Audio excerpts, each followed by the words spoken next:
పశ్చిమ గోదావరి జిల్లా ఆకివీడు మండలానికి 5 కిలోమీటర్ల దూరంలో ఉన్న సిద్ధాపురం గ్రామంలో 1918వ సంవత్సరంలో శ్రీమతి బేతపూడి శాంతమ్మ గారు జన్మించారు. వీరి తల్లిదండ్రులు మెషక్ మరియు సుజ్ఞానమ్మ గారు దైవభయం కలిగి నీతిగా జీవించేవారు. శాంతమ్మ గారి తల్లిదండ్రులు చిన్న వయసులోనే మరణించినందున మిషనరీలు ఆమెను పెంచి చదివించారు. పిల్లలు లేని కారణాన వారి మేనత్త శారమ్మ గారు వారిని పెంచారు. శాంతమ్మ గారు 3వ నెల వయసులో జబ్బు చేసి మరణించగా వీరిని సమాధికి తీసుకువెళ్లారు. అక్కడ స్పృహ వచ్చి తుమ్మినందున బ్రతికిందని త్రవ్విన గోతిని పూడ్చివేసి వచ్చారు. 1926వ సంవత్సరంలో ఆకివీడు మిషన్ హై స్కూల్లో చదివారు. తరువాత కాకినాడలో టీచర్ ట్రైనింగ్ పొంది ఆకివీడు మిషన్ హై స్కూల్లో ఉద్యోగంలో ప్రవేశించారు. వీరి భర్త బేతపూడి సమూయేలు గారు. వీరు కూడా అక్కడనే ఉద్యోగం చేసేవారు. ఆకివీడులో ఎన్ దానియేలు అయ్య గారి ఉజ్జీవ సభల ద్వారా వీరు రక్షణ పొందుకున్నారు. ఎఫెస్సి 4వ అధ్యాయము 30వ వచనము ద్వారా ప్రభువు వీరికి రక్షణ వాగ్దానమును ఇచ్చారు. వీరు 1946వ సంవత్సరం ఏప్రిల్ 21వ తేదీన రక్షించబడ్డారు. వీరికి 3 కుమారులు 3 కుమార్తెలు. వీరి వివాహాలు అయ్యే వరకు జబ్బు వచ్చినా ప్రార్థన ద్వారానే ప్రభువు స్వస్థపరిచేవారు. చాలా ఆశ్చర్య కార్యాలు వీరి కుటుంబంలో ప్రభువు జరిగించడం ద్వారా ప్రార్థనా శక్తిని గురించి ప్రార్థనా శక్తి అనే పుస్తకమును వ్రాయుటకు ప్రేరేపించబడ్డారు. అంత మాత్రమే కాకుండా శ్రమల హారము, ముద్రలు అను పుస్తకములను వ్రాయుటకు దేవుడు కృపను అనుగ్రహించారు. శక్తి సమాచారము అనే మ్యాగజైన్ కూడా వ్రాశారు. తరువాత హైదరాబాదు నందు బేతనియా ప్రేయర్ ఫెలోషిప్ను ప్రారంభించి అనేక ఆత్మలను దేవుని కొరకు సంపాదించి 2001 మార్చి 12న ప్రభువునందు విశ్రాంతి పొందారు. యూపీఎఫ్ ఫౌండర్ అయిన సిస్టర్ జాయ్ చెరియన్ గారు దేవుని దర్శనమును బట్టి శాంతమ్మ గారు విడిచిన సేవను కొనసాగించడానికి వీరి 2వ కుమార్తె అయిన బి శాంతకుమారి గారిని అభిషేకించారు. ఇప్పుడు బేతపూడి శాంతమ్మ గారి కుమార్తె బి శాంతకుమారి గారు మీ మధ్య వాక్య పరిచర్య చేస్తారు. యేసుక్రీస్తు నామములో కూడి వచ్చిన అందరికీ వందనాలు తెలియచేస్తున్నాను.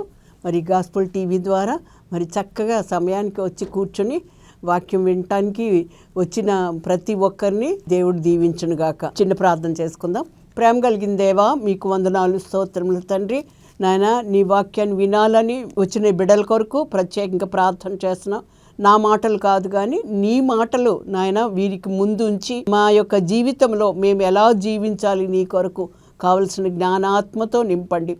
పరిశుద్ధాత్మదేవ, మీకు వందనాలు. మీ నడిపింపు కొరకు కోరుకుంటూ ఈ మనవలు యేసుక్రీస్తు వారి పేరట వినయంతో వేడుకొంచున్నాం తండ్రి, ఆమెన్. ఈ దినము ప్రత్యేకంగా కన్ను గురించి మనం విందామండి.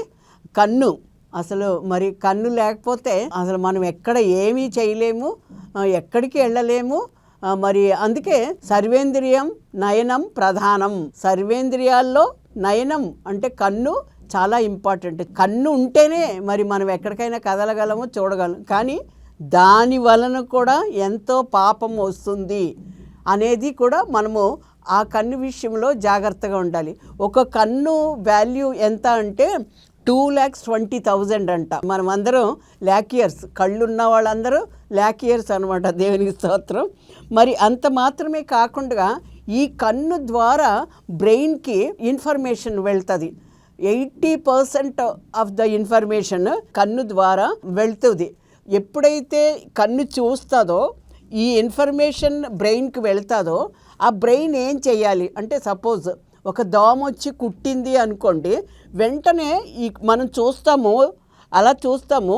ఆ ఇన్ఫర్మేషన్ బ్రెయిన్కి వెళ్ళేటప్పటికి దోమను కొట్టాలి అనేది ఇన్ఫర్మేషన్ అక్కడి నుంచి వస్తుంది. వెంటనే టక్మని దాన్ని కొడతాం కదా. అలాగా అంటే ప్రతి విషయంలో ఇన్ఫర్మేషన్ ముందు బ్రెయిన్కి వెళ్తుంది. బ్రెయిన్ దగ్గర నుంచి పని జరుగుతుంది అనమాట. దేవుని స్తోత్రం. అయితే యేసుక్రీస్తు వారు ఈ లోకంలో ఉన్నప్పుడు మరి మత్తయి సువార్త 6వ అధ్యాయము 22వ వచనములో ఆయన ఏమన్నాడు మనం చూద్దామండి. దేహమునకు దీపము కన్నే గనుక నీ కన్ను తేటగా ఉండిన ఎడల నీ దేహమంతయు వెలుగుమయమై ఉండును. నీ కన్ను చెడినదైతే నీ దేహమంతయు చీకటమయమై ఉండును. అలాగే అదే మాట లూకాసు వార్త 11వ అధ్యాయము 34వ వచనంలో కూడా ఉంటదండి. దేహమునకు దీపము కన్నే గనుక నీ కన్ను తేటగానుంటే నీ కన్ను తేటగా ఉంటే నీ దేహమంతయు వెలుగుమయమై ఉండును. అది చెడినదైతే నీ దేహమును చీకటిమయమై ఉండును. అంటే ఇక్కడ కన్ను గురించి దేహమునకు దీపము కన్ను అంటే వెలుగుమయంగా ఉంటది. కరెక్ట్గా కన్ను ఉంటే అంటే మామూలు కరెక్ట్ విజన్ అని కాదు, కానీ అంటే ఆత్మీయ అర్థం ఏంటి అంటే పరిశుద్ధమైన కన్ను కలిగి ఉండాలి. అంటే కన్ను చూడగానే ఆ తలంపు పరిశుద్ధంగా ఉండాలి అని యేసుప్రభు వారు చెప్పిన మాట. అలాగే మత్తయి సువార్త 5వ అధ్యాయము 29లో కూడా మనం చూస్తామండి. నీ కుడికన్ను నిన్ను అభ్యంతరపరిచిన ఎడల దాన్ని పెరికి నీ యొద్ద నుండి పారవేయము. నీ దేహమంతయు నరకములో పడవేయబడకుండా నీ అవయములో ఒకటి నశించుట నీకు ప్రయోజనము కదా. ఇక్కడ ఏంటి అంటే ఒక్క పార్ట్, ఇప్పుడు షుగర్ డయాబెటిక్ ఉంది అనుకోండి, షుగర్ వల్ల ఈ వేలు ఇక్కడ వరకు పాడైపోయింది, నల్లగా అయిపోయింది, మా బ్లడ్ సర్క్యులేషన్ లేదు. వెంటనే డాక్టర్ ఏమంటాడు అంటే ఇక్కడ కట్ చేయాలి అంటాడు. ఎందుకు?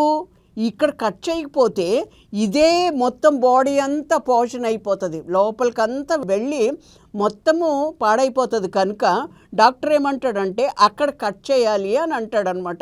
అలాగే మనము అంటే కట్ చేయమంటే ఫిజికల్గా కట్ చేయమని అక్కడ అర్థం కాదు, కానీ అంటే నీవు సరి అయిన రీతిలో ఆ కన్ను పెట్టుకోవాలి. ఈ కన్ను ద్వారా నీవు అంటే పాపపు చూపులతో ఆ కన్ను ద్వారా మరి నరకంలో ప్రవేశించుట కంటే దాన్ని పెరికి పారవేయి అని అంటే కన్ను తీసి పడేయమని కాదు, కానీ పరిశుద్ధంగా ఆ కన్నును జాగ్రత్తగా పెట్టుకోవాలి అని అర్థము. మరి మనము ఏదైనా తోటలోనికి వెళ్ళామంటే మొట్టమొదటిగా మరి కన్ను ద్వారా చూచుట ద్వారా ఆ హవ్వ గారు ఏం చేశారు అనేది మనం చూస్తాం. ఆదికాండం 3వ అధ్యాయము 1, 6, 7 వచనాలు చదవండి. దేవుడైన యెహోవా చేసిన సమస్త భూజంతువులలో సర్పము యుక్తిగలదై ఉండెను. 6, 7. స్త్రీ ఆ వృక్షము ఆహారమునకు మంచిదియు కన్నులకు అందమైనదియు వివేకమునిచ్చు చూచినప్పుడు ఆమె కొన్ని ఫలములు తీసుకొని తిని తనతో పాటు తన భర్తకు ఇచ్చెను. ఇక్కడ యెహోవా దేవుడు క్లియర్గా చెప్పాడు, ఈ వనంలో ఉన్నవన్నీ తినండి, ఇది ఒక్కటి మాత్రం తినద్దు అని అంటే పిల్లలకు కూడా మనం ఏదైనా చెప్పి ఇది వద్దురా ఇది చెయ్యొద్దు అంటే ఖచ్చితంగా అదే చేస్తారు. ఎందుకు? దీనిలో ఏముంది, ఇది వీళ్ళు వద్దు అని ప్రత్యేకంగా చెప్పారు కదా, దీనిలో ఏదో ఉంది కదా, కనుక మనం తప్పకుండా అదే చేద్దామనే ఆ యొక్క మెంటాలిటీ, సైకాలజీ అలాగా వచ్చేస్తుంది. అలాగే మరి దేవుడు హవ్వను సహకారిగా ఇచ్చాడు. ఆయన ఎక్కడుంటే అక్కడుండి ఆయన సహకారిగా లేకపోతే సహాయం చేస్తూ ఉండాలి. కానీ ఈమె మరి పెత్తనాలు చేయటానికి వెళ్ళిందో ఏమో ఆ యొక్క చెట్టు దగ్గరికి ఆ వనంలో తిరుగుతూ ఉంది. మరి బహుశా ఆదాము పని చేసుకుంటూ ఉన్నాడేమో, ఈమె ఒక్కతే ఉంది, చూసింది సర్పము యుక్తి కలది. కరెక్ట్గా ఏ టైంలో సాటర్న్ మనల్ని పట్టాలో ఎప్పుడు పట్టాలో అలాగ పొంచి చూస్తుంది అన్నమాట. టక్మని మనము ఏ సమయంలో కొంచెం అజాగ్రత్తగా ప్రార్థనాహీనతగా బైబిల్ చదవకుండా నిద్రపోతోటి మనం ఉన్నాము అనుకో, అప్పుడే అది ఆ సర్పము యుక్తి గలది. కనుక ఆ సాతాను, సర్పము అంటే సాతాను, ఆ సాతాను మనల్ని పడగొడుతుంది. అయితే ఈమె ఏం చేసింది, ఆ కన్నులకు అందంగా ఉందంట, ఆహారానికి కూడా మంచిది అనుకుందంట. ఏ విషయంలో అయినా ప్రతి స్త్రీ లేకపోతే ప్రతి పురుషుడు మితముగా ఉండాలి. మరి యెహోవా దేవుడు మాట చెప్పాడు, మనం వినాలి, విందాము, అయ్యో వద్దు నేను తినను అని తను ఒక స్ట్రాంగ్ విల్ పవర్ తోటి ఉండాలి. కానీ ఆ విల్ పవర్ పోగొట్టుకుంది, తను తిన్నది భర్తకు కూడా ఇచ్చింది. కనుక ఏదైనా ఒకటి మనం చూసినప్పుడు కన్నులకు అందంగా ఏదైనా ఉంటే మనం టెంప్ట్ అయిపోతాము కదా. భలే బాగుందే, పలానా వాళ్ళు అది కొనుక్కున్నారు, నేను కూడా కొనుక్కోవాలి, లేకపోతే పలానా చీర బాగుంది, నాకు కూడా కావాలి, అలా అనుకుంటారు. కానీ అది మనం ఎఫోర్డ్ చేయగలమా, కొనుక్కునే స్తోమత మనకు ఉందా లేదా ముందు ఆలోచించుకోవాలి. కనుక కొన్నిసార్లు ఏం చేస్తారంటే హస్బెండ్ని పట్టుకుని ఇది కావాలి కావాలి కావాలి అంతే. నేను అనుకుంటున్నాను కొంతమంది స్త్రీలు ఏం చేస్తారంటే పురుషుల్ని అలాగ వేధించి అసలు అక్కడ ఇంట్లో ఎంత అమౌంట్ ఉంది, ఎంత మంత్ ఎండింగ్ వరకు సరిపోదా ఇవన్నీ ఆలోచనలు ఉండవు. కానీ నాకు కావాలి అంతే, నువ్వేమన్నా చేయి నాకు కావాలి. స్త్రీలకు ప్రత్యేకంగా ఇటువంటి కోరిక ఉంటుంది, దయచేసి క్షమించండి. అలాగా ఎప్పుడు మీరు అంటే మనం దేవుని బిడ్డలం కనుక ఎంత ఉన్నదో అంత దానితోని మనము తృప్తిగా ఉండాలి. దేవుడు మనకి ఇచ్చిన దానితోటి, దేవా నువ్వు నాకు ఇంత ఇచ్చావు చాలు. మనకంటే ఆహారం లేకుండా లేకపోతే వస్త్రాలు లేకుండా ఎంతమంది ఉన్నారు కదా. కొంతమంది అయితే వాళ్ళ పురుషుల్ని లంచం తీసుకోవటానికి కూడా వాళ్ళు ఎంకరేజ్ చేస్తారు. దయచేసి అలాగ ఎవ్వరూ చేయొద్దు, స్త్రీలు ముఖ్యంగా. ఎందుకంటే ఎంత కష్టపడి ఆయన తెస్తున్నాడో దాన్ని ఎలాగా పొదుపుగా ఎలాగ జాగ్రత్తగా చేయాలి. ముందు జీతాన్ని తీసుకొని ప్రార్థన చేసుకుని మరి 10వ వంతు తీసి తర్వాత దాన్ని దేవుని పరిచర్యలకు తీసేసిన తర్వాత వాడుకుంటే తప్పకుండా దేవుడు బ్లెస్ చేస్తాడు. ఒక్కసారి లంచం తీసుకున్నారనుకోండి, పట్టుబడ్డాడు, జాబ్ పోతుందా, మరి షేమ్ అయిపోతామా, తనకి ఏమైనా చెప్పగలమా, ఏమి చెప్పలేము. పైగా మరి ఎంత సఫరింగ్, హెల్త్ పోతుంది, బీపీలు షుగర్లు అన్నీ వచ్చేస్తాయి. ఇదంతటికీ కారణం ఏంటి అంటే కావాలి అందముగా ఏదన్నా ఉంటే మనము టెంప్ట్ అవ్వకూడదు.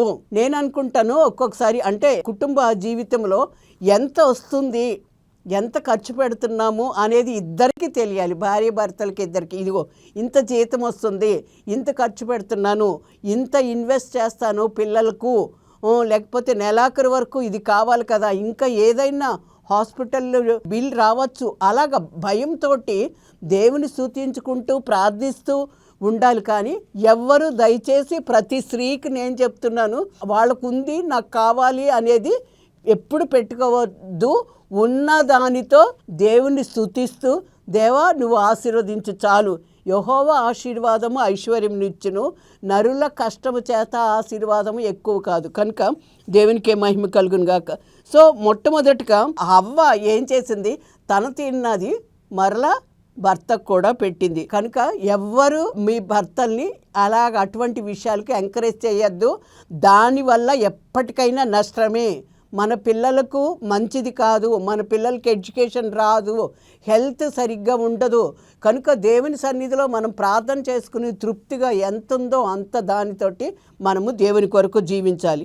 మరి రెండవదిగా చూస్తే యెహోషువ గ్రంథము 7వ అధ్యాయము 21-22 వచనాలు. దోపుడు సొమ్ములో ఒక మంచి చినారిపై వస్త్రమును 200 తులముల వెండిని 50 తులముల ఎత్తుగల ఒక బంగారు కమ్మిని నేను చూసి వాటిని ఆశించి తీసుకుంటుని, అదిగో నా డేరా మధ్య అవి భూమిలో దాచబడి ఉన్నవి, ఆ వెండి దాని క్రింద ఉన్నదని ఉత్తరమిచ్చి తాను చేసినదంతయు ఒప్పుకొనెను.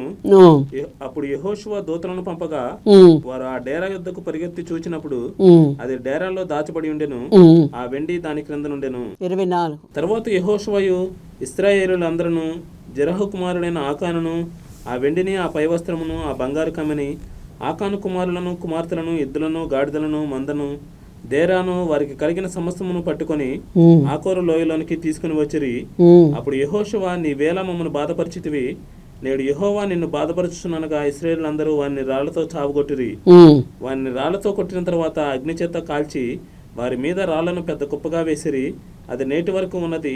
అప్పుడు యెహోవా కోపాద్రేకము విడిచిన వాడే మల్లుకొనెను, అందుచేతను నేటి వరకు ఆ చోటుకి ఆకోరు లోయ అని పేరు. ఇక్కడ యెహోషువ గ్రంథంలో మనము 7వ అధ్యాయంలో వారు ముందు యుద్ధానికి వెళ్ళారు. యుద్ధంలో హాయి పట్టణము, చిన్న పట్టణము, మరి ఆ యుద్ధంలో జయిస్తాములే అని ఎక్కువ మంది వెళ్లకుండా తక్కువ మందితో వెళ్ళారు, ఓడిపోయారు. ఓడిపోయేటట్టుకి ఇంకా యెహోషువ ఏడుస్తూ ఉన్నాడు. అయ్యో ఏంటి ప్రభువా ఎందుకు ఇలా మా జరిగింది అంటే, నీ గుడారంలో పాపం ఉంది జాగ్రత్త అని చెప్తే, అప్పుడు చీట్లు వేసినప్పుడు ఈ యొక్క మరి ఆకాను ఏం చేశాడంటే ఆ యొక్క షీనారు వస్త్రం చూచి టెంప్ట్ అయిపోయి, దాని యెహోవా దేవుడు క్లియర్గా చెప్పాడు, శపితమైనది ఏది ముట్టుకోవద్దు అని అంటే, ఖచ్చితంగా ముట్టుకోవద్దు అని అనగానే మరి చెప్పాను కదా, దాన్ని తీసి ఆ యొక్క గుడారంలో దాచుకున్నాడు, కనుక సక్సెస్ అవ్వలేదు. అంతే. అలాగా మరి ఎప్పుడైతే దాన్ని చూచాడో అక్కడితో ఆగవలసింది, కానీ అది నాకు కావాలి అనుకుని ఆ గుడారంలో దాచిపెట్టుకున్నప్పుడు తనకొక్కడికే కాదు, ఏం జరిగింది, దానికి మొత్తం పశువులేంటి మరి జంతువులేంటి అన్నీ కూడా రాళ్లతో కొట్టబడినట్లుగా ఆకోరు లోయలో అక్కడ వాళ్ళందరూ చనిపోయినట్లుగా మనం చూస్తాం. కనుక దేవుడు మనం ఏది చెప్పినప్పుడు అదే చెయ్యాలి, కానీ క్లియర్గా ముట్టుకోవద్దు అని చెప్పినప్పుడు వెంటనే పశ్చాత్తాపడలేదు. చీటీ వేసి తన దగ్గరికి వచ్చేంతవరకు తన వల్ల మరి అక్కడ ఓడిపోవటం జరిగింది. అలాగా దేన్ని మనము ఆశించకూడదు. ఆదికాండం 13వ అధ్యాయము 6వ వచనం 10వ వచనం చూస్తే అక్కడ అబ్రహాము లోతు మరి కలిసి వాళ్ళు ఎంతగానో సంపాదించుకున్నారు. చాలా ఎక్కువైపోయింది, వారి సంపాదన ఎక్కువైపోయింది. కనుక ఆ పశువుల కాపర్లు ఈ పశువుల కాపర్లు గొడవలు పడతా ఉంటే అబ్రహాం తెలివిగలవాడు కనుక ఏమన్నాడంటే, సరే నువ్వు కుడి ప్రక్కకి వెళ్తే నేను ఎడం ప్రక్కకి వెళ్తాను, నువ్వు దక్షిణానికి వెళ్తే నేను ఉత్తరానికి వెళ్తాను, నువ్వు కోరుకో అని అంటే 13వ అధ్యాయం 6వ వచనంలో వారు కలిసి నివసించుటకు ఆ ప్రదేశము చాలకపోయెను, ఎందుకనగా వారి ఆస్తి వారు కలిసి నివసించలేనంత విస్తారమై ఉండెను. 10 నుంచి 14 వరకు. లోతు తన కన్నులెత్తి యోర్దాను ప్రాంతమంతటిని చూచెను, యెహోవా సొదొమ గొమొర్రా అను పట్టణములను నాశనం చేయకమును. లోతు ఏం చేశాడు అంటే కన్నులెత్తి చూచాడు. కన్నులెత్తి దేవుని చూడలేదు, కానీ అక్కడున్న ప్రదేశాన్ని అంతా చూసి సొదొమ గొమొర్రాను చూసి నాకు ఇది కావాలి అనుకున్నాడు. ఏం జరుగుతుంది అనేది తను ఆలోచించలేదు. కానీ అయితే అబ్రహాం అయితే విశ్వాసం కలవాడు కనుక మరి అబ్రహాం 14వ వచనం చదవండి. లోతు అబ్రామును విడిచిపోయిన తర్వాత యెహోవా ఇదిగో నీ కనులెత్తి నీవు ఉన్న చోట నుండి ఉత్తరపు తట్టు దక్షిణపు తట్టు తూర్పు తట్టు పడమర తట్టుకును చూడుము, ఎందుకనగా నీవు చూచున్న ఈ దేశమంతటిని నీకును నీ సంతానమునకును సదాకాలం ఇచ్చేది. ఈ దేశాన్ని అంతటిని నీకు నీ సంతానానికి ఇస్తాను అన్నాడు. ఏంటి అంటే చూడండి, ప్రయారిటీ లోతుకి ఇచ్చేశాడు. తను కన్నులెత్తి చూచి ఏది శపితమైందో మరి ఏది దేవునికి ఇష్టం కానిదో ఆ యొక్క ప్రదేశానికి కోరుకుని, అదంతా మీరు చదివితే మీకు అర్థమవుతుంది. అక్కడ ప్రజలు మంచిగా లేరు, అయినా కూడా ఆ ప్రదేశానికి వెళ్ళినందువల్ల తను అక్కడే రక్షించబడ్డాడు. కానీ తన భార్య ఉప్పు స్తంభం అయిపోయింది, కుమార్తెలు తెలుసు వ్యభిచారులు అయ్యి కొంతమందిని వారు కన్నప్పుడు ఆ ప్రజలు దేవునికి విరోధస్తులుగా మరి వాళ్ళు ఉన్నట్లుగా మనం చూస్తాం. కనుక ఇక్కడ ఆ లోతు కన్నులెత్తి ఏది బాగుందో అది చూచాడు. కన్ను చాలా జాగ్రత్తగా ఉండాలి. మరి 4వదిగా యోబు గ్రంథము 31వ అధ్యాయము 1వ వచనం చూద్దామండి. యోబు ఎంతో భక్తితో మరి వేకువనే సూర్యోదయం లేచి తన పిల్లలు పాపము చేశారేమో అని తను బలులు అర్పించినట్లుగా మరి మనం చూస్తాము. ఇక్కడ ఏమంటున్నాడంటే చిన్న వయసేం కాదు, యంగ్స్టర్ కాదు, పెద్దోడే, అయినా కానీ తను ఏమంటున్నాడంటే ఒకటి చదవండి 31:1. నేను నా కన్నులతో నిబంధన చేసుకుంటే, నా కన్నులతో నేను నిబంధన అంటే తన కంటికి తను ఎంత స్ట్రాంగ్ విల్ పవర్ పెట్టుకున్నాడు అని అంటే, నా కన్నులతో నేను నిబంధన చేసుకున్నాను, కన్యకను నేను ఎలాగు చూచుదును, అలాగు చేసిన ఎడల పరమనందున దేవుని ఆజ్ఞ ఏమవును అని అంటున్నాడు. ఇంకా క్రింద అంతా చదవండి, మీకు చక్కగా అర్థమవుతుంది. అంటే ఈ కన్ను విషయంలో యోబు ఎంత దాన్ని కంట్రోల్ పెట్టుకున్నాడు. నేను నా కన్నును నేను నియంత్రణ చేసుకున్నాను. మన కళ్ళు అలాగా కంట్రోల్ చేసుకోగలుగుతున్నామా?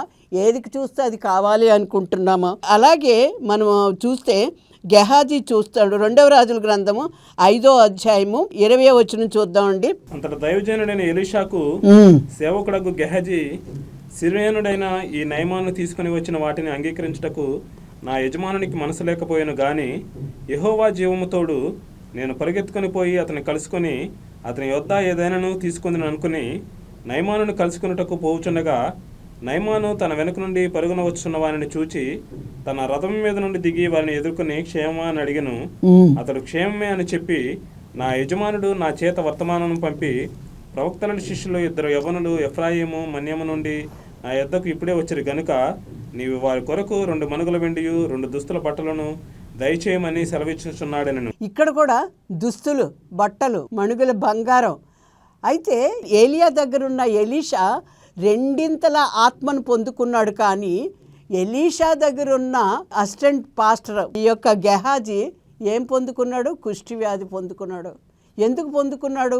నాకు వద్దు అని ఎలీషా క్లియర్గా అంటే దాన్ని తను తీసుకోవాలని ఆలోచించాడు. అడుగుతున్నాడు ఎలీషా, ఎక్కడికి వెళ్ళావు అంటే, రథం ఎక్కి వెళ్ళాడు. వాళ్ళు వెనకే పరుగును వెళ్ళాడు అనమాట. ఎక్కడికి వెళ్ళావంటే, నేను ఎక్కడికి వెళ్ళలేదు, ఇక్కడే ఉన్నాను కదా. చాలామంది ఏమనుకుంటారు అంటే, ఈ దైవజనులకి ఏం తెలియదులే, మేము ఏది మాట్లాడినా అంత కరెక్ట్ అని అనుకుంటారులే. అస్సలు ఎవ్వరు అలా అనుకోకూడదు. దైవజనులకి దేవుని జ్ఞానం ఉంటుంది. తప్పు చెప్పినా ఊరికనే పసికట్టగలము, అంటే దేవునిలో ఉన్నప్పుడు. కొన్నిసార్లు కవర్ చేసి లేకపోతే కలర్ఫుల్గా మాట్లాడినా కూడా అది తర్వాత తెలిసిపోతుంది. కనుక ఈ గెహాజీ ఏమనుకున్నాడంటే, ఆయన కళ్ళు మూసుకొని ప్రార్థనలో ఉన్నాడు కదా, ఆయనకేం తెలుస్తుందిలే అంటే, ఎక్కడికి వెళ్ళావు? ఎక్కడికి వెళ్ళలేదు, ఇక్కడే ఉన్నాను కదా అంటున్నాడు. చూసారా, దైవ సేవకులతోటి అబద్ధాలు ఆడకూడదు, అది మంచిది కాదు. ఏం పొందుకున్నాడు? కుష్టుని పొందుకున్నాడు. అంటే అక్కడ ఆ యొక్క వస్త్రాలు చూశాడు, ఆ బంగారాన్ని చూశాడు. చూచి వెనక్కి తిరిగి వాళ్ళ వెనక పరిగెత్తినప్పుడు మరి తను ఏం పొందుకున్నాడు? కుష్టు వ్యాధిని పొందుకున్నాడు. మరి 5వదిగా చూస్తే ప్రసంగి గ్రంథము 2వ అధ్యాయము 10వ వచనం చూద్దామండి. కన్నులు ఆశించిన వాటిలో సొలొమోను. ప్రసంగి అనగానే ఎవరు రాశారు? సొలొమోను. ఏమంటున్నాడు సొలొమోను? ఏమంటున్నాడు? నా కన్నులు ఆశించిన వాటిలో దేనిని అవి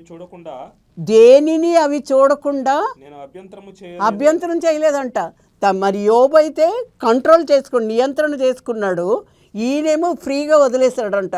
ఏది చూశాడో దాన్ని నేను పొందుకోవాలా, నేను ఎంజాయ్ చేయాలి అని అనుకున్నాడు. చదువు బాబు. మరియు నా హృదయము నా పనులన్నిటిని బట్టి సంతోషింపగా సంతోషకరమైన దేదియు అనుభవించకుండా నేను నా హృదయమును నిర్బంధింపలేదు.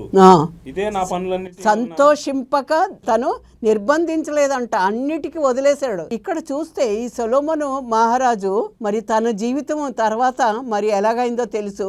యెరూషలేము మందిరం ఇక్కడ ఉంటే యెరూషలేము మందిరాన్ని కట్టించాడు, మంచిదే. మరి అతనికి ఉన్నంత జ్ఞానం ఎవరికీ ఇవ్వలేదు. పుట్టబోరు అని పరిశుద్ధ గ్రంథం ద్వారా మనకు అర్థమవుతుంది. అయితే ఇప్పుడు ఇక్కడికి వచ్చేటప్పటికి దేవుడు అన్నీ ఇచ్చాడు, కానీ దాన్ని ఏ రీతిగా ఎప్పుడు ఎలాగా వాడాలి అనే గ్రహింపు లేకుండా ఉండటం వల్ల తను ఏం చేశాడు అంటే, అన్యజనాంగాన్ని అంటే అన్య స్త్రీలను వివాహం చేసుకొని తర్వాత తన వరకు బాగానే ఉంది. తన కుమారుడు వచ్చినప్పుడు మరి 2గా రాజ్యాలు విడిపోయినట్లుగా మనకు అందరికీ తెలుసు. అంటే సొలొమోను లైఫ్ హిస్టరీ తీయాలి అని అంటే ప్రత్యేకంగా ఒక గంట టైం పడుతుంది. అయితే ఇక్కడ ఏమంటున్నాడంటే, నా కళ్ళకి నేనేమీ కంట్రోల్ పెట్టలేదు, నువ్వేది చూస్తున్నావో అది ఎంజాయ్ చేయి, అది చాలా తప్పు అనేది మరి మనము గ్రహించగలము. అయితే మరి మనము కంట్రోల్ పెట్టకపోతే ఏమి నష్టము అనేది మనకు అందరికీ తెలుసు. మనం ఏం చేస్తాము మన పిల్లలు కూడా అదే ఫాలో అవుతారు. సైకాలజీ అందరికీ తెలుసు కదా, మనం ఏం చెప్తామో అది చెయ్యరు పిల్లలు. ఏది చేస్తామో అదే చేస్తారు. మనం ఏం చేస్తాము? ఉదయమే లేచి దేవుని సన్నిధిలో ప్రార్థన చేస్తే పిల్లలు కూడా ఆటోమేటిక్గా వచ్చి కూర్చొని మోకరిస్తారు. అంతేగాని మనం ప్రార్థన తర్వాత చేసుకుందాం, టీవీ పెట్టుకోవటమో లేదా మార్నింగ్ న్యూస్ ఏంటి లేకపోతే సెల్ ఫోన్ తీసి ఏంటి న్యూస్ అని చేస్తామో వాళ్ళు కూడా అదే చేస్తారు. చేసినప్పుడు మనమేమో వాళ్ళకి చెప్తామనుకో, వాళ్ళు తిరిగి అడుగుతారు, తిరిగి మనల్ని అడుగుతారు, నువ్వేం చేస్తున్నావు, నువ్వు చేస్తున్నదే నేను చేశాను కదా, నువ్వు నన్ను ఎందుకు అడుగుతున్నావు అంటారు. కనుక మనము మన బిడ్డల కొరకు మరి సియోను కుమారి ప్రాకారమా నదీ ప్రవాహం వల్లే నీ కన్నీరు పారనిమ్ము, లేచి రేయి మొదటి జామున నీ పసిపిల్లల ప్రాణం కొరకు ప్రార్థన చేయి. భయంకరమైన దినాల్లో మనం ఉంటున్నాం. మనం ఎలా ఉండాలి అని అంటే, యుద్ధ వీరులుగా దేవుని కొరకు ప్రయాసపడేవారిగా మనం ఉండాలి. ఒక చిన్న స్టోరీ చెప్పి, ఒక చక్కని పాప ఉంది అన్నమాట. వాళ్ళ తండ్రి యుద్ధంలో మరి సోల్జర్గా ఉన్నాడు. చాలా సిన్సియర్గా ఆయన అక్కడ పని చేస్తూ ఉన్నాడు. ఈ ఎవ్రీ ఇయర్ ఆమె బర్త్డేకి ఆయన నేను వస్తాను అంటాడు, రాలేకపోతాడు. ఆగస్ట్ 14న ఆమె ఫోన్ చేసి చెప్పింది, డాడీ నువ్వు ప్రతిసారి వస్తాను అంటున్నావు, నువ్వు రావట్లేదు, ఈసారి నువ్వు తప్పకుండా నా బర్త్డేకి రావాలి, ఆగస్ట్ 15th నా బర్త్డే కనుక నువ్వు తప్పకుండా రావాలి అని అంటే, సరే అమ్మా వస్తానులే అని అంటాడు. కానీ అక్కడ యుద్ధం జరుగుతూ ఉంది కనుక ఆ యుద్ధంలో అక్కడ ఉండవలసి వచ్చింది. తర్వాత ఆ యుద్ధంలో చనిపోయాడు. అంటే మనం ఎలాగా దేవుని కొరకు ఉండాలి అంటే సిన్సియర్గా దేవుని కొరకు ఏ సమయంలో అయినా దేవుని కొరకు మన ప్రాణాలైనా పెట్టగలిగేటట్లు ఉండాలి. ఆగస్ట్ 15కి కరెక్ట్గా అక్కడి నుంచి ఒక ఫోన్ వచ్చింది. మరి ఫోన్ రిసీవ్ చేసుకుంటే, అమ్మ మీ డాడీ డెడ్ బాడీ తీసుకుని వస్తున్నాము, ఇలాగా ఆయన యుద్ధంలో చనిపోయారు అంటే ఇంకా ఆ పిల్ల కుప్ప కూలిపోయింది అనమాట. కుప్ప కూలిపోయినప్పుడు వాళ్ళు చెప్పారు, అమ్మ నీ దేశము రక్షణ కొరకు ఆయన చనిపోయాడు, జస్ట్ ఆయన రాగానే సెల్యూట్ కొట్టి నువ్వు ఏడకుండా ఆయన దేశం కొరకు చనిపోయాడు కనుక నువ్వు ఆయనకి సెల్యూట్ కొట్టి నీవు కూడా అలా ఉండాలి అని వారు చెప్పినప్పుడు ఆ డెడ్ బాడీ రాగానే ఆ పిల్ల ఎంతో దుఃఖంతో ఉంది. తీసుకొచ్చినప్పుడు ఆ చిన్నపిల్ల సెల్యూట్ కొట్టి ఆ ఏడుపును దిగమింగుకుంది.